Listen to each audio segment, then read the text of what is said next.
Welcome to LOA Today. Walt Thiessen and life coach Wendy Dillard here. Today is Thursday, December 21st, 2017. Just 4 more days before Christmas. And 4 p.m. Eastern Time. Yeah, hoo-hoo. That's hoo-hoo for people who are feeling good about it. For people who are stressing out, well, they're the ones who need to call or at least listen to the program today. But get your daily dose of happiness. Get your daily dose of happiness. Go into the holidays Absolutely. feeling encouraged and uplifted. Because that's what keeps you going, no doubt about it. But it has been an amazing month of December so far. So I don't know about you, Wendy. I'm already getting my Christmas gifts. I'm getting it every single day. It just keeps me going in ways that I am still not yet able to fathom. Like I was telling you before the show, it just keeps building and building and building. I'm with you on that. I mean, just being a part of this podcast has just really changed my world. It's changed mostly how it's changed my world. It's allowed me to experience something that others had told me wasn't possible. Because I wanted to be discovered for my talent and what I did and do something that was passionate, and you reached out and you discovered me through a website, and boom, here we are. And so to me, it's like now that's blown away what was not possible before, and now I know this is possible, and if it's possible once, for me, I know it's possible multiple times. By the way, you remember last week we topped the 10,000 plays mark? We're almost to 11,000. That's only been like that. The last 1,000's only been a couple days. I know. That's amazing. Moving. It's moving. It's moving really great. Yep. Wow. So lots of reasons to be excited. Well, and we're headed towards 1 million because that was the target we set for the end of 2018. That's right. I have a feeling that's going to be surpassed a whole lot earlier than next December. I think you're right. I would not be surprised if we get there halfway through the year. That would actually tally with what I think is going to happen, and it's going to be one heck of a ride. Exciting. So we want listeners to come along on that ride too. That's going to be a fun ride. So just keep tuning in. Interesting thing that's been happening too. I was looking at the stats today. And one of the things I can track is not only how often, how many things get played, but I can also see not who it is, but I can see that, person from this IP address is playing it X number of times, so to speak. And when you add it all up, about 6 months ago, typically the average listener listened to maybe 4 episodes, something like that. That number is now up to 16. Like one unique user has listened to 16 episodes? Right. Which means people are becoming loyal listeners, which is just fantastic news. That is fantastic. Wow, wow, wow. Wow, wow, wow, indeed. So it kind of ties into what I came up with for a topic today. This is actually a topic that doesn't really fit the Christmas season specifically, but there are some days, you know how it is. Some days you're saying, okay, so what should we talk about today? So I just have a list that Google puts together for me that is basically just a list of recently published articles around the world on topics related to positivity, law of attraction, happiness, joy, all that kind of stuff. And I'll filter through and see what's there. And I saw one that was about productivity. I said, okay, well, let's see what that's about. I clicked on it, and there was the TED Talk by Shawn Achor, which is one of my favorites of all time, and it's one I know you've seen too. And I thought, well, that's I don't really believe in omens, but there's kind of an omen. I like that one because that talk was so inspiring the first time plus it's so funny too, but it was so inspiring the first time I saw it that, if I'm seeing it again here, I figure, okay, this is the universe saying, go ahead, talk about productivity today or talk about something related to the talk.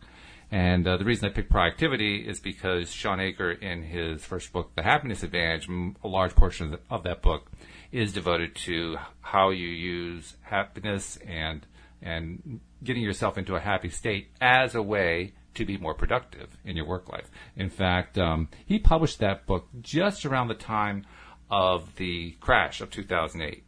And as a result, he ended up getting a lot of gigs with some pretty high-powered companies, including some major banks. Some of the major banks that had really been teetering on the brink, and they had huge layoffs and all this kind of stuff. And so, as you might imagine, the work environments in some of those banks was pretty depressing. There were people who were losing bonuses, people were losing jobs. I mean, all kinds of stuff was going on. Morale was at an all-time low. And they brought him in to talk about happiness. And there's a number of really good stories that he tells about what happened when he was doing all that. But I won't try to repeat any of the stories. Well, I'll tell you one bit of one story. He goes into this one bank and he gives his presentation, and I can't remember what it was. He was giving an example of why it is that happiness is so important, and he always does it based on scientific evidence, of course. He's a Harvard graduate, and he pursued this whole field as a scientist would. So he's not really so much a law of attraction person. He's more of a positive psychology person. And he's giving this example, and I think he asked the audience, has anyone ever done such and such? And he got a bunch of hands. And then he got this one guy who said, well, all of what you're talking about here makes sense, but isn't this all just common sense? I mean, isn't this just a waste of time because everybody already knows this? And he was like flabbergasted, didn't hardly even know what to say. But he struggled on, and he completed the presentation. And afterward, the guy who had brought him in, the vice president or whatever it was, came over to him, shook his hand, and said, I just wanted to congratulate you. And he says, congratulate me for what? He says, you know that guy who asked the question? I said, oh, yeah. He says, I remember who that guy is. And the vice president says, that is the most pessimistic, cynical person who works in the department. He was the last person we thought would ever volunteer anything in a meeting like this. Wow. Which was not what Sean expected at all. So the very fact that the guy stood up and actually participated is what made the vice president of the company so excited. It blew his mind. He said this guy was so toxic that people didn't even want to work with him anymore. And here he was actually buying into what some positivity speaker was talking about. That is so one of those situations where it's kind of like that flipped upside down. You have no idea what you would expect. Absolutely. One of the fascinating things that comes out of that TED Talk and out of the book, too, is the connection that the research scientists have found between not only happiness and productivity, but between happiness and success in general. And there's a lot of statistics he throws around and so forth. And he actually does provide some information about the research that they did. Some of the research is fascinating, too.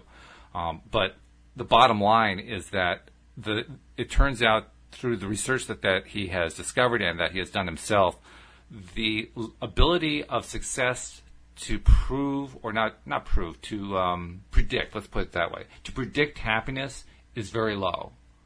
It can be as low as like 10%, maybe as high as 25% on a good day.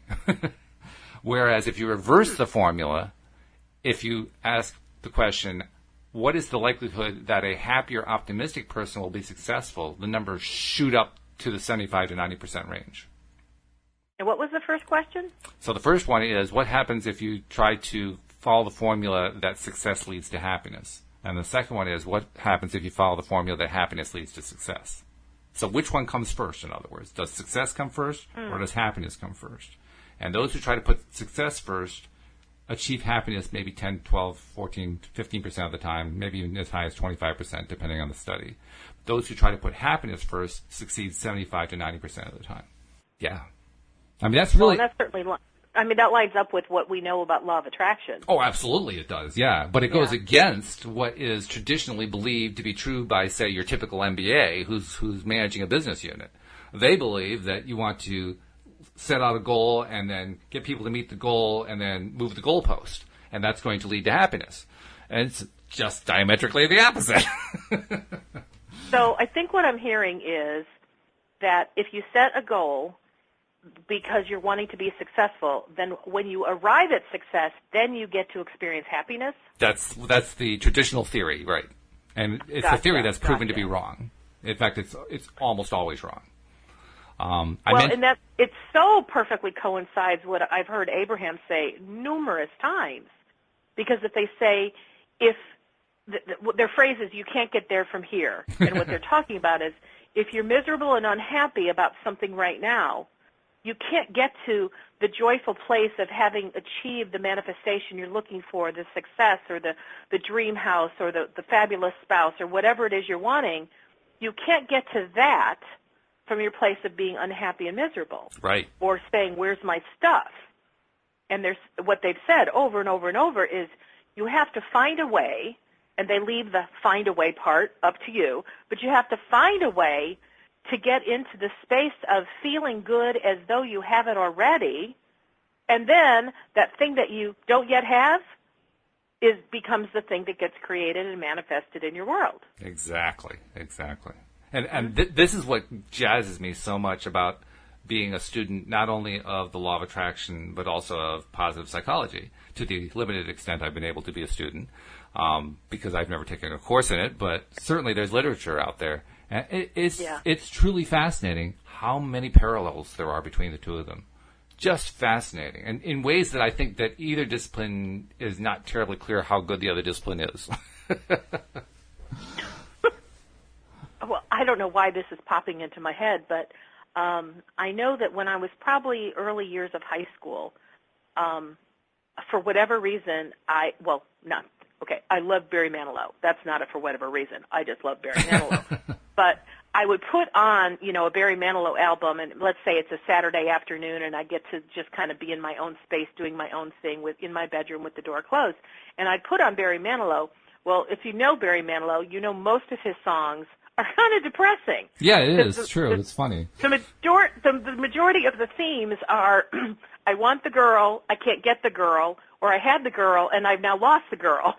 Pretty much, yeah. I think you just summarized his entire compilation. Pretty much, which I think is really funny that that's who I did. I really loved his music, but what I found myself doing as I'm listening to his music, I'm laying on my bed, and I'm just letting it kind of, go right through me, resonate through me, and I would go into tears, and I would cry.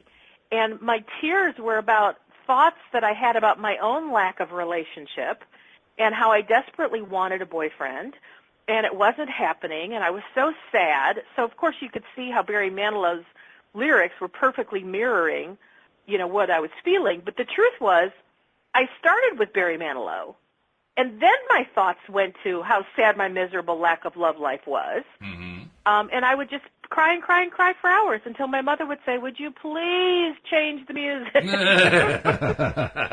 on something different, And I'm just thinking now, I know that somehow fits what we're talking about, but it's more the reverse. It's the anti-success. It's like my environment was kind of offering me something to think about, and it tapped into something that I wasn't very successful at, which was relationships, and it just made me sad and depressed. It really shows that this whole thing works both directions. I think that's what you're saying. Yep. It works both directions. And not only does it work both directions, but for the most part, we grew up, and most people grow up, kind of living by default. That's my way of saying it. We live in the is. We are influenced by the is, and whatever's going on in the is governs the way we feel. And because Barry Manilow's lyrics certainly was governing me. Yep. Because my intention of listening to the music was to relax and sing along with Barry Manilow, and I actually was thinking, this should be a happy thing, and yet it ended up turning into depression every time. Yeah, which shows how powerful music is, by the way. But yes, that too. It leads to the thought, well, how many different ways do we poison ourselves with depressing or angry or frustrated or fearful or any other negative kind of programming? Because music is just one way we do it. We do it a lot of different ways. And it really, I don't want to spend too much time on that part because it's depressing, but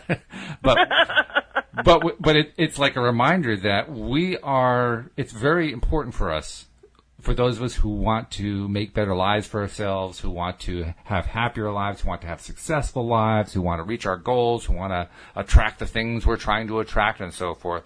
It's really important for us to recognize this requires conscious effort.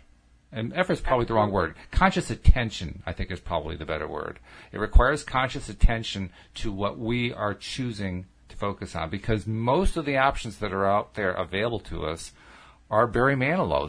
They are the ones that make us feel bad. They might be the news, they might be entertainment, they might be music, they could be almost any major field that we gain our contact from in society, so to speak. But they're overwhelmingly negative. Well, and so a number of years ago, I worked at a broadcast radio station where they had 4 stations like under one company, and I worked primarily for the talk radio station. And what I thought was really cool, I was very enamored by the radio personalities that were actually in-house. I knew them. I got to meet them. You know, we passed each other in the hallway. But the fun thing is, now that I knew them, I wanted to listen to their shows and get to know them. And I learned to really love and adore them. And they both were talking about politics. One of them, I think, was a little bit more Republican, and the other one was a little bit more conservative in their approach. But, you know, I didn't really have a political point of view that was very strong at the time.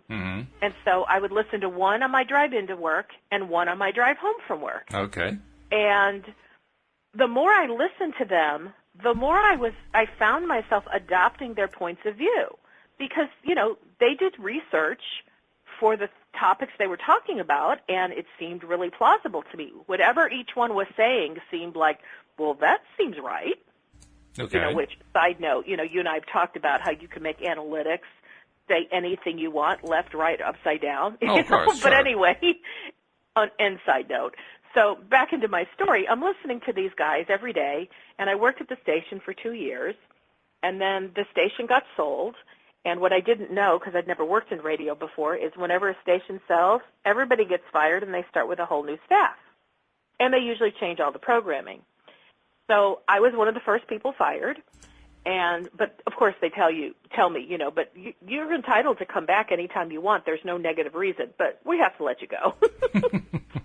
So anyway, that's a whole other story. But what I realized is I had this real vacuum in my life where talk radio was, because they let go my 2 favorite personalities because they now changed the entire format of the station. Sure. And so I was now flipping the radio dial looking for another talk radio show that could kind of fill that vacuum in my life, because now I was hooked.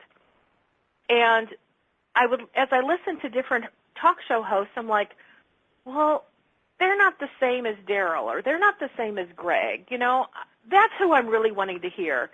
And little by little, I just went, you know what, maybe I'm just going to let go of it, because I can't find anyone I love as much as the 2 that I really adored. Okay. But the very fascinating point in this, and this was like an unexpected result, was over time, as I was listening to less and less political talk radio, the more my happiness quotient was increasing. What a shock. Now, it's not like I didn't set out to, like, make this happen, but I did notice I was feeling better. The truth was I didn't know I was feeling bad before, because it happened so in incremental stages. Yes. You know, because I didn't at first just adopt every belief Daryl and Greg had. I just listened, and over time I started to trust in what they said more and more and more. Kind of like, have you heard the analogy of the frog that jumps into lukewarm water, and that happens to be on the stove, and somebody turns on the stove heat, and little by little he doesn't realize it, but he ends up boiled to death. Right, if you do it slowly. Because the temperature of the water just changed ever so gently, and, you know, all of our bodies adjust and adapt. Well, unfortunately, by the time, you know, a frog realizes he's about to be boiled to death, he's already boiled to death. Well, the same thing happens in our life when it comes to the environments that we're around. If we're around an environment that's toxic, even if we don't know it's toxic, little by little we start to ingest or absorb either the toxicity or the thoughts or the words or the music or the lyrics or whatever it may be, until you get to a certain point you're like fully indoctrinated.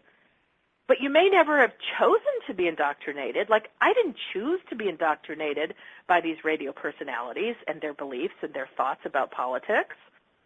But I really did get indoctrinated. Oh, sure. And as I started walking away from talk radio, not only did I kind of get my own self back into, because I'd hear a political view and I go, do I really believe that? I'm like, well, Daryl believed that, but do I believe that? And I just started to recognize and have greater awareness that I had given over my thoughts on these political issues to these other people that I admired. I liked their personalities, and they were doing so much research. I thought, oh, they must be right. Yeah. But, I stopped listening, and I literally felt my entire being buoy towards more happiness in my life. Mm-hmm. And when I recognized that, I made a very conscious decision. No more news for me. No more talk radio and no more news. Good and for I you. went on a no news diet, and I haven't listened to the news on the radio or TV in years. Good for you. That's really good. And it's a whole lot nicer to stay in an environment that I'm selecting than it was to be almost being boiled like a frog. Oh, yeah. By far. Now take this. Because what you're saying here is perfect. That was a beautiful example that you gave, a story that really ties the whole concept together. So now let's take this and apply it to almost any work environment that you can imagine. I mean, any listener can certainly apply it to their own work environment. And ask yourself, regarding the work environment, particularly if you're not like Wendy who gets to work at home, if you actually work in some office building or something like that, what is your work environment like from a positive or negative perspective? And then ask yourself, how productive are you? Is there a correlation? I think most people will instantly say, depending on what their work environment is, if it's a relatively difficult work environment, they will instantly say, of course it impacts my productivity. I'm trying to figure out how to get through the day half the time. And the smaller number of people who are living and working in a positive environment may not have noticed that the environment was contributing, but I guarantee they're the ones who are getting stuff done. They don't have long lists of things that they're trying to catch up on. They're getting high rave reviews from their bosses, all because that positive environment is feeding them. It's feeding them with the feeling that everything that they're doing is worthwhile. It's worth doing. It's going to actually produce good results. And when you have that kind of thing going on, your productivity is going to go through the roof. So that makes me think of, talk about lack of productivity, my very, very, very first ever in the world job where I got paid for it, which I think was at like $2.35 an hour. It was just a thing. I was in high school, and it was just going to be on Saturdays to kind of help some company kind of get through, like they were really, backlogged. And it was just, they needed some part-time help to get them through this backlog till they could get caught up. Mm-hmm. And so I was like, oh, yeah, how cool. And a bunch of my friends were all going to do it. So to me, this was like the perfect environment. I'm going to be there with my friends, mm-hmm. and we're going to go and we're all going to work on something together, was how I was thinking about it. Right. So I show up, and, they tell me, okay, stand here. Little did I know it was kind of like a production line. Mm-hmm. And literally for 8 hours on my first Saturday, I would take a screw that was with my left hand, and I put it into this knob and twist it into the knob until it was completely in the knob. Then I'd move the finished knob to a pile on my right. Mm-hmm. And it kind of reminds me of the I Love Lucy chocolate scene. Yes. Except there was no chocolates to be eaten. Right. Yeah. And it wasn't on a literal assembly line. It was just a box of screws and knobs and a box of finished parts. So, I'm kind of like, oh, this is interesting, maybe for my first 15 minutes. Yeah, right. And then after, I'm noticing I'm getting kind of sleepy. Mm-hmm. This is kind of boring. And so I kind of, start having a conversation with the person who I know, because I know him from school, to my right, and we're like chatting up just chatting, not real loud, just chatting a little, but we're both still doing our thing. Right. And then, I start talking to the person to my left, and I realize that as long as I'm chatting, I'm not bored and I'm not falling asleep. Mm-hmm. And I figured that's an optimum environment for continuing to work. Yeah. Well, the next thing you know, some supervisor comes over and pretty much, slaps me on the hand, not physically, but just saying, be quiet, no talking. Mm. And I looked at him, and there was no music. It was just total silence with probably 40, 50 people in this room all doing the same kind of activity. And I looked at my friends to each side of me like, you're kidding. We have like a Gestapo here? We can't even talk?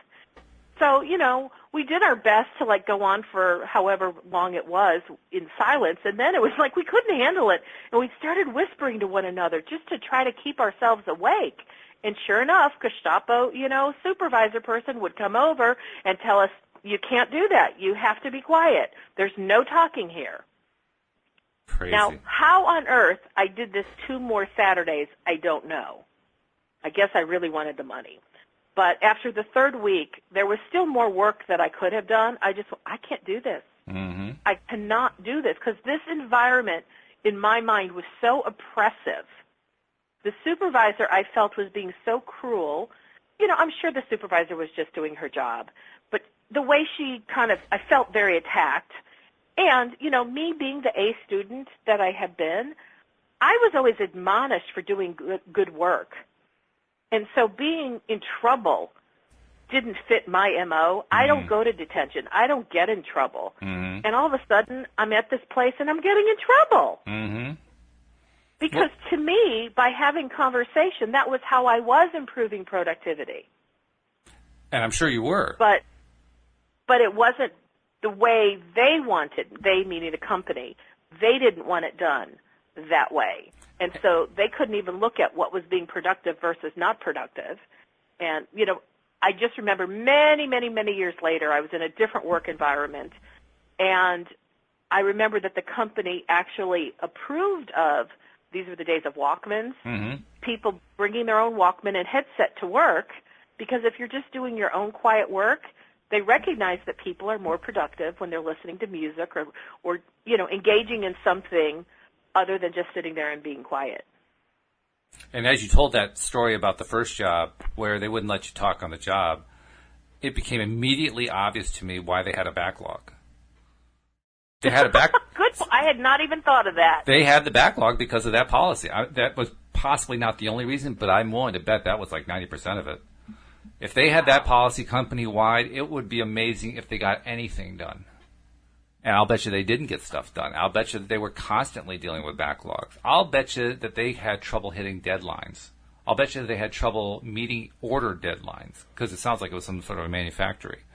I'd be willing to bet that they were basically radio suffering knobs for that. or something like that. Yeah, well, I'm willing to bet that they were not only having a lot of trouble meeting deadlines. I would not be at all surprised if they were in financial trouble. And I would not be surprised if they went out of business very shortly after that, because when you and companies do this, it's less common than it used to be, because so many MBAs come out of school, haven't been exposed to, well, here's how you get people to be productive and motivated. But nevertheless, even today, you still find situations where companies put in policies that they just make you roll your eyes because you realize no one would want to do the work under those circumstances. It would be crazy. You'd have to be insane to have to want to do it that way. And yet, so many companies tend to do that kind of thing. So I'm convinced that company had their backlog because of that policy. And it illustrates the point beautifully. If you want to be productive, productivity does not lead to success. It does not lead to happiness. It's the other way around. You got to be happy in order to be productive. You got to feel good in order to be productive. And in that situation, talking to my friends was, I didn't think about it consciously, but I knew that I would feel good if I could have a conversation with somebody. I did know that would keep me awake and alert. And by the way, you also touched on something there. I was feeling kind of happy after I stopped being sleepy, and I'm like, oh, cool. And I knew I was working faster. One of the weird obscurities about me and my personality is when I do the same repetitive thing over and over, I love to see if I can best my own times. And I've always been that way. Mm-hmm. So I'll start going, okay, I was able to do 10 of these in 1 minute. Let's see, if I keep going, can I get to 11 or 12 per minute? Mm-hmm. And then when I'd reach that target, I'd go, okay, now can I get to 15? I will always best myself. That is just the nature of who I am. And to me, that's one of those situations. I was 16. They didn't need me as a full-time person, and I couldn't work full-time anyways. I was a student. But that's where it's like they really squandered a really great resource in me. Oh, yeah. Because I would have cranked the heck out of this process. if they could have allowed me to have some fun and make it filled with ease and where it's like you're doing the work and you don't even realize you're working, and before you know it, the end of the day happens and look how productive you are. Right. Exactly. You and by the way, you had also touched on something unwittingly, something that Shawn Achor mentions in his book, The Happiness Advantage, which is one of the best predictors of not only of happiness but of success is social connectivity. The more socially connected you are, the greater the likelihood you're going to succeed. Wow. And the reason for that is twofold. First, what you described in the work environment, where you have good social relationships in the work environment, it's going to improve productivity. But more than that, when there's adversity of some kind, either in the work environment or even outside of it, and it's affecting your work life, whatever, when there's any kind of adversity, maybe you even lost a job, maybe you're unemployed and you can't find another job. Well, your social network is what gets you through that. So on the one hand, your social network might actually help you get another job. On the other hand, if you have good social connections that you can rely upon, just by talking to those people and getting input from them and even the commiserating and all that kind of thing, you get the energy you need in order to take the steps to get past this period of time, to get to the next good section. But if you don't have the social connectedness, what do you fall back on? That's what they found. They found if you have that social connectedness, it's much more likely you're going to succeed. If you don't have it, it's much more likely you're going to give up. When I first started the job I'm in now, which that was a little over 10 years ago, they used to hire the people that do the Gallup polls they provided a survey. It was part of the Gallup polls, something that I guess they did in a corporate environment. And they apparently had been doing it for a number of years, but I only did it for, I think, my first 2 years, and then my company discontinued it. But it was a really fascinating survey. They asked a ton of questions. I mean, it took like 30, 40 minutes to complete the survey. And then when all the employees took it, then they aggregated the results and they fed them back to everybody and let us know where we stood as a company. And what they found was companies that, like me as an employee, if I have a best friend, if I've created a best friend in that company, my likeliness of being happy and staying in the job is higher than any other quality that they could possibly provide. Yeah, I believe it. I mean, there were things like, do they give you the tools necessary in order to do your jobs, or do you feel supported by your boss? Which those were like ranked in the top 5. But the number one thing where they felt like it really held people in their job was that their best friend was there. Yeah. That really supports the idea of social connection in a big way. It does, yeah. In a way that Shawn didn't even anticipate, I don't think. But you're right. I can see how that would be true, because when you're working with somebody who you're really friends with, you can justify all kinds of abuses as long as you're getting to work with your friend and continue that relationship. Right. I can see that. I'm not saying that people should be abused, quite the opposite, but I can see how people would, even under the worst circumstances, they'd stick it out. I can see that. Well, I've been at other companies where, if I was there a couple years and I decided, I wanted some professional growth and so I left for something else, there were people at the job that I liked, that we were friendly coworkers. I enjoyed saying good morning to them every day. I liked to listen to their stories about their lives and their family. But when I left the company, I didn't have a best friend, or I didn't even, you say things like, oh, we'll keep in touch, and then you never do. Yeah. And I had kind of gotten to a certain point where I knew that when you say you'll keep in touch, that was just the kindness of what you say at that moment. Because what are you going to say? Gosh, you were a fun friend to have at work, but I'll never talk to you again. Yeah, right. Like nobody would actually say it, even if you're thinking it. No. But I know that where I am now, even though I have been discontented numerous times, or bored, or just, unchallenged, what has kept me there is I do have friends that I've made that regardless if I stay in this company or leave, they will be my friends forever. Because I have met the kind of quality of friendship where even when we chit-chat about business, we'll end up with personal stuff, or, hey, let me tell you what's going on in my life, and they're my cheerleaders, and I'm their cheerleaders.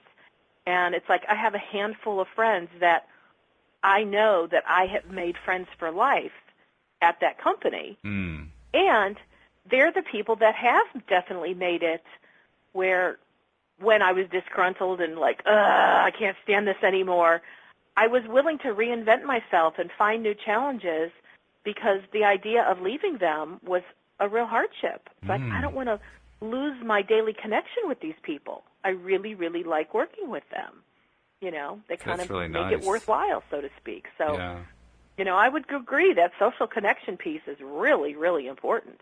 It is. By the way, for listeners who are enjoying the topic of the show today, productivity and happiness and the relationship between them, take a moment, put it out on social media. We're trying to expand the number of people who know about the show so that they can decide for themselves whether it's something that they want to incorporate. And most people we're finding when they listen to the show, they want to keep listening. The numbers are expanding on that score in a large way. So please help bring this to more people. We want to give more and more people their daily dose of happy, and in the process, we expand our audience, and more people get to improve their daily dose of happy. They get to feel happier and become more productive as a result. So it's a win-win for everybody involved. So just take a moment, Facebook, Twitter, whatever, put out a message saying, hey, check out the show.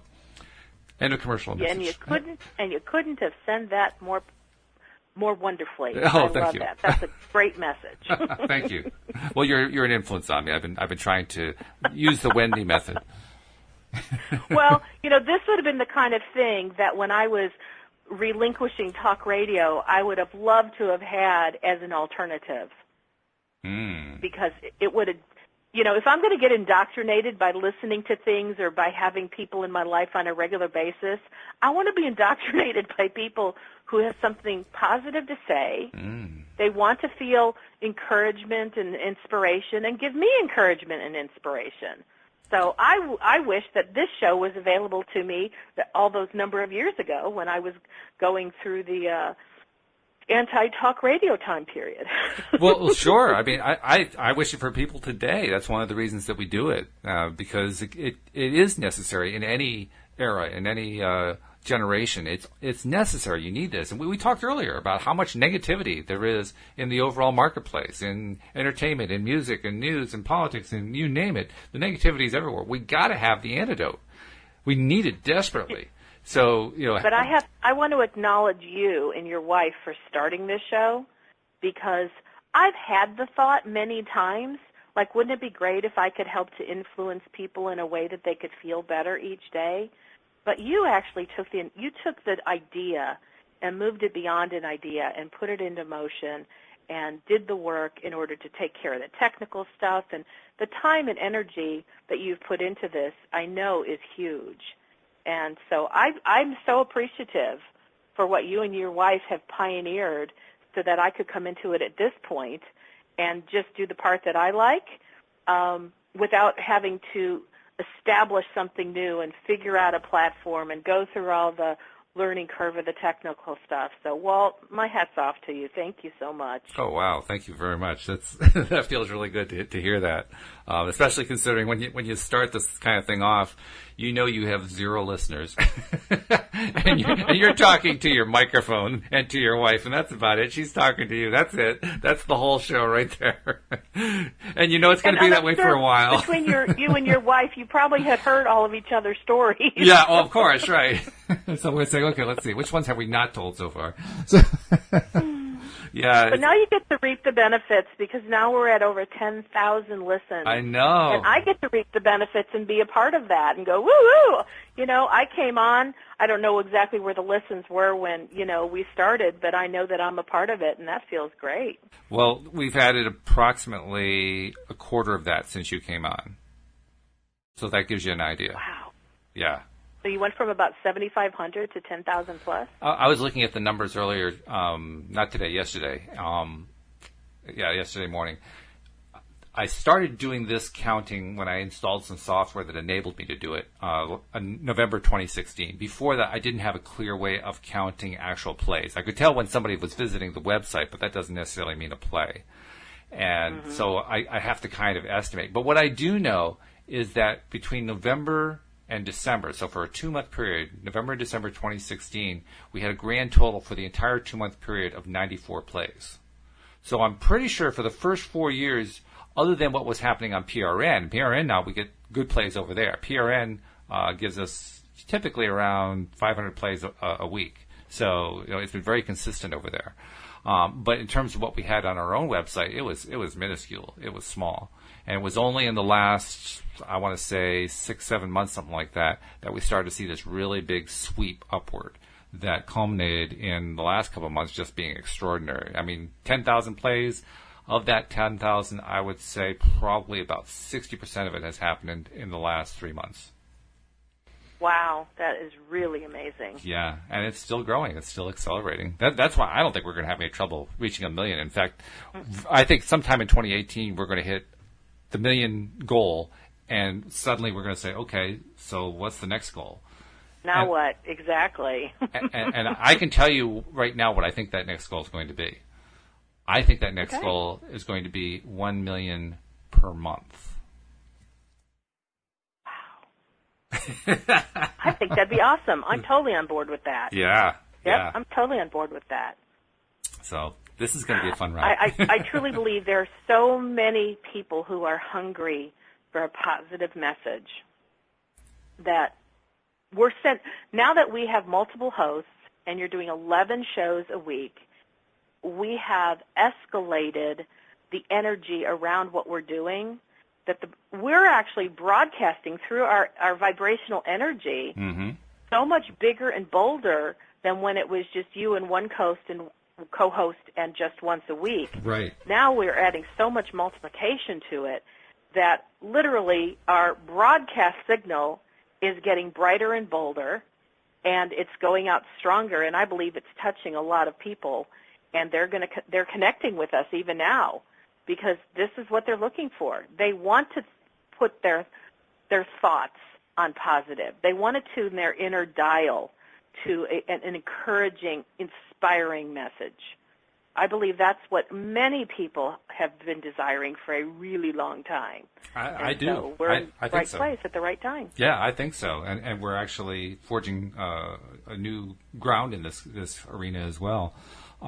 This morning, of course, was my show with Joel. Joel's doing once a week now with me, which is great because he was my co-host for so long. And after the show, it was either before or after, I can't remember which, we were talking about the numbers, just like I was explaining to you what's been going on. And we were kind of speculating, kind of similar to what we're talking about here in terms of what the growth could be and so forth. And he and I took it in a different direction. We realized that, I mean, sure, I'm doing, with the help of you and 4 other co-hosts, I'm doing 11 shows a week. But once I've got this down so that not only I'm running a board, but that anybody can be running a board, because that's ultimately the goal, so that anyone can be doing this, we could be running shows constantly, 24 hours a day even, or at least 8 hours a day, continuous shows. And when you're doing that, now you're not only increasing the amount of positivity that's going out there, but you're also getting more and more audience members, more and more reason to listen, because they know it's not just one dose a day. They can be getting dose after dose after dose. They can just, their entire day, they can be playing it in the background and just, getting all this positivity, juicing them along and increasing their productivity and helping them move ahead in their careers and improve their relationships and improve their health and all the different things that come along with it. I mean, this thing could explode. It could explode beyond imagination. I know you can't physically see me, but my mouth has dropped open. My eyes have gotten huge. I'm like, what an awesome vision for this radio podcast. I love that. I totally love that. I can see how there's so many people who are in the position like I am, where I have a message, but I didn't have a platform where I could actually express that message. And that's what I love so much about you reaching out and meeting me, because you've given me a platform for expression that I've had a huge desire for a very long time. I know some people who I think, friends of mine, who would love to jump on board with, okay, teach me how to run the dashboard, and I'll jump on and do an hour.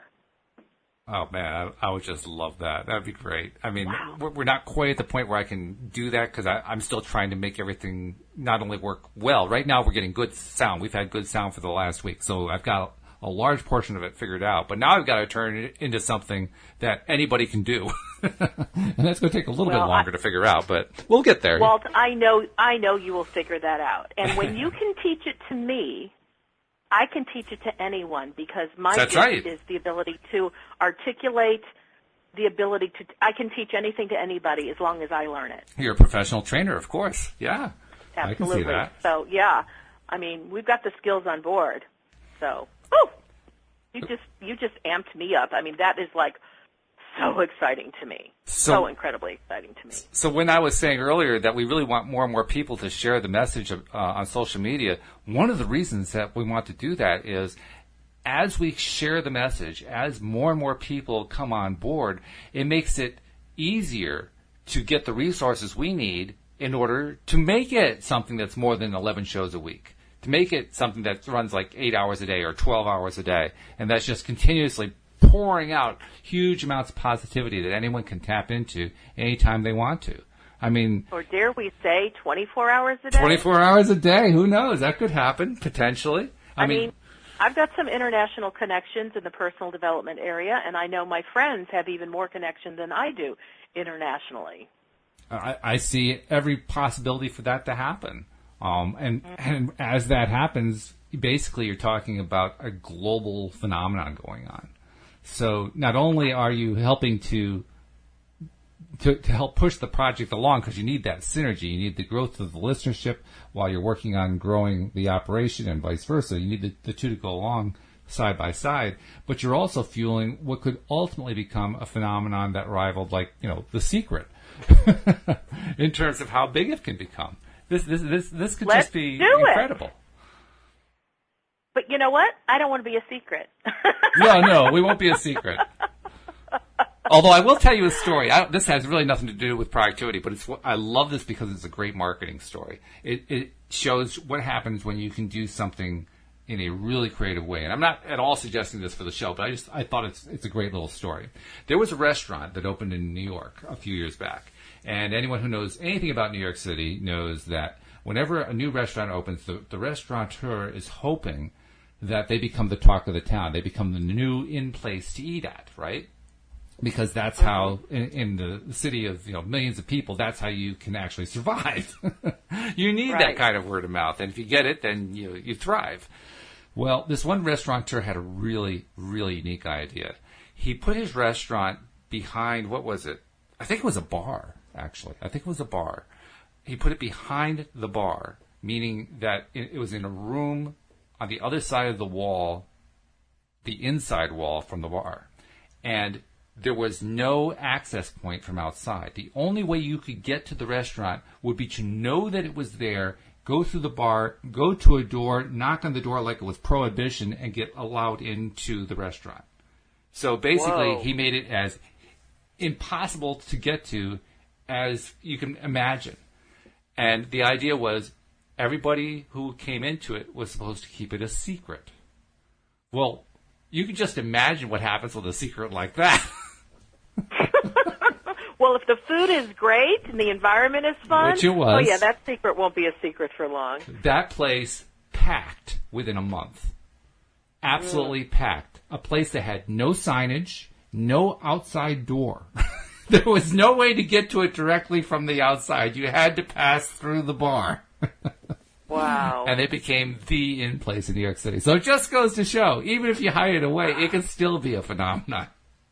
Well, as long as you have something great of value to offer, exclusivity is one of the highest rated marketing tools that there is. Yeah. And that's what you just said about that restaurant. There was exclusivity because only so many people could be there, and there was no signage, so you had to know somebody who knew somebody that even told you that existed. Exactly. That's really cool. It was a 100% word-of-mouth, market-driven enterprise. Wow. Well, when I was in the costume business and my partner and I had this costume manufacturing company, we were called the Creative Alliance. And because we had a vision for working with many different people of many different talents, which we did, and it was really fun. So we felt like we were the Creative Alliance. But our tagline was the best kept secret in Texas.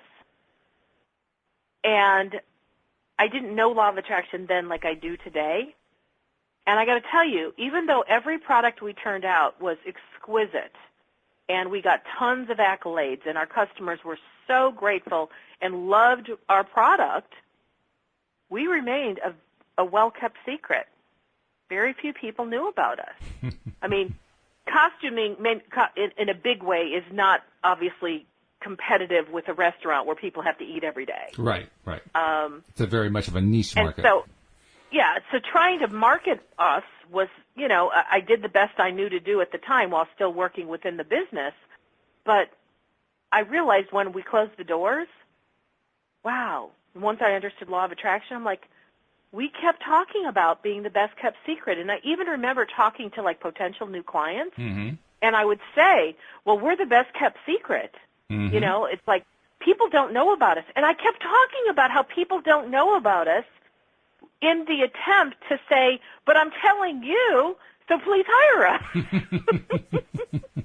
Yep. Oh, my gosh, if I knew then what I know now, we would have blown the doors off of places and we would have had more business than we possibly knew what to do with. That's how it is in life. We learn. And I've been very grateful to learn about the Law of Attraction. It's one of the reasons I wanted to do this podcast.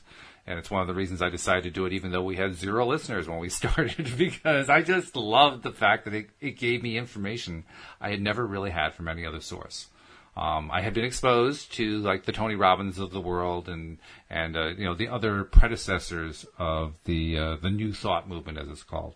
But none of them had really touched my soul in the same way. None of them had really touched me deep, deep down. This is the first thing that touched me deep, deep down. And it surprised me because you've always described yourself as a planner. I was a methodical, logical person. I was very logical. And if you couldn't explain it with logic, then I wasn't interested. And when you first get exposed to this is almost like magic, this Law of Attraction stuff. So it was a big, big shift for me. And sometimes still is, to be perfectly honest. But I got so much out of it that it didn't matter. And so I feel very much the same kind of appreciation for my exposure to the Law of Attraction as what you're describing. It's the same feeling. And it's a feeling of possibility. It's a feeling of what's going to come next. I can hardly wait. Well, and I think I had told you before offline that nothing excites me more and ignites the fire inside of me like talking about possibilities of what can be created. So, in a way, and I've never really thought about it until now in this way. No wonder Law of Attraction is something that is so appealing to me because within the Law of Attraction, there is an element of everything is possible. All you have to do is think it and believe it, and you can create it. And it's like, wow, that's the kind of blow the lid off of, everything that I can possibly imagine. Because I kind of grew up in a way where I believed anything was possible, but the messages around me squelched that to the point that I'd have a grandiose idea, but I called it grandiose, and that became an ugly word. Yeah. Grandiose, in my definition, was like, yeah, you had a big idea, but it can never happen. It's not even possible. So I'd love to talk about, and it's funny because the word dreaming is not really my thing. Like people say you can dream anything, Dream was not my word, and it doesn't mean it doesn't apply. It just wasn't my particular word. But I love the word possibility. What is possible? And there's so much possible. Well, the topic today. I know that, go ahead. The topic today has been productivity, and I want to tie back to it because there really is a tie back with what we're talking here. And the tie back is, first of all, once again, I appreciate you with your appreciation for me for starting the podcast. But when you start a podcast like this, and when you start pursuing something with nothing, and you're working with absolutely nothing, you've got no listenership, even the equipment doesn't work properly, and it's an ongoing thing like that. When you're working with that, and you keep going anyway, it's because your productivity is being driven by your enthusiasm, by your dream, by your excitement level, which pretty much proves Shawn Achor's point. It's the happiness that comes first. It's not the success that comes first. And that has been pretty much what drove me all along, even when I was just sustaining it with just a once-a-week thing. And when it got to the point where I was starting to see the improvement in listenership, I mean, I didn't have to think twice. It's not like somebody had to hire me, okay, go to work now and start building this thing. It was more like, to my wife, you think I can take some time to work on this thing that isn't producing any income for us because I'm loving it so much? My productivity's been incredible as a result of that. And all because it's based on how enthusiastic I feel about it, how happy I am doing this thing. So to me, that's like the ultimate proof that productivity is driven by happiness and not the other way around. You know, I didn't know that about you. I mean, I knew little bits and pieces of how you started it, but hearing you put that together in that last couple paragraphs just gives me such a sense of awe and even greater appreciation, because you did something just for the joy of it. Yes. Not for the income stream, but for the joy. That is just so amazing to me. In fact, I have to admit, when I first started, the only way I could get myself to do it was to resign myself to what I thought was the fact that I could never earn a living doing this. So the only thing left was to do it because I enjoyed it. And I did enjoy it. I loved it from the very beginning. I mean, and I think I've told you, I was always a very introverted person. So for me to find a way to actually not be introverted, to be somewhat extroverted, to have conversations, to not be afraid of diving into stuff and so forth, what I don't know what the word is for that. It's an awakening, I think. It's an awakening to, wow, this is a whole new way of living for me. You're amazed that I did it. I'm amazed. I would have been amazed if I didn't do it. That's how it felt to me. Cool. I would have been amazed if I didn't do it, because this is so much fun. It's so enjoyable. I can hardly wait to get us to the next stage, and you know, with the help of you guys, I know we're going to get there. But oh yeah, that's what drove me. So how did I do it on Joy? I did it because that was the only thing that was available. And I really believe another next level for us is when we have a continuation of one caller after another. Oh, that's going to be fun. Wanting to, you know, just add to the conversation, add to the thoughts. You know, and the cool thing is somebody can call it, and I'm saying this to some listeners right now that are probably going to listen up to one of our replays. Mm-hmm. You know, if you call in, you don't have to feel like you have to have something profound to say. No, that's true. Because what I know is when another person is thrown into the mix, you have a different energetic vibration, and that will cause the three of us together to actually spin something different that that you and I, Walt, alone may have never thought to even conceive. This is true. So it's like, I love I know this, and it's like I'm not begging anybody, but it's like I know that listeners are in the process of starting to come into our show so that we have more engagement that's more live, which that in itself will cause a greater influx and stirring of the energy that's going to be part of us building an audienceship of over 1 million listens in the next year. Well, that's definitely going to happen, no doubt about it. And by the way, to those who are new listeners, I want to remind you too, subscribe. Subscribing is how you find out when the next episodes have come out, because it comes right to your smartphone. So first of all, you can just subscribe by going to loatoday.net. There's buttons right there where you can subscribe. On your iPhone, you can go to the iTunes Store, or you can just go to your podcast software built into your iPhone, either one, and search on LOA Today. You'll find us there. If you have an Android phone, similar idea, just go to Google Play and search on LOA Today, and you'll find us. And Wendy, if somebody's looking for a little private coaching, you're good at that. How can they reach you?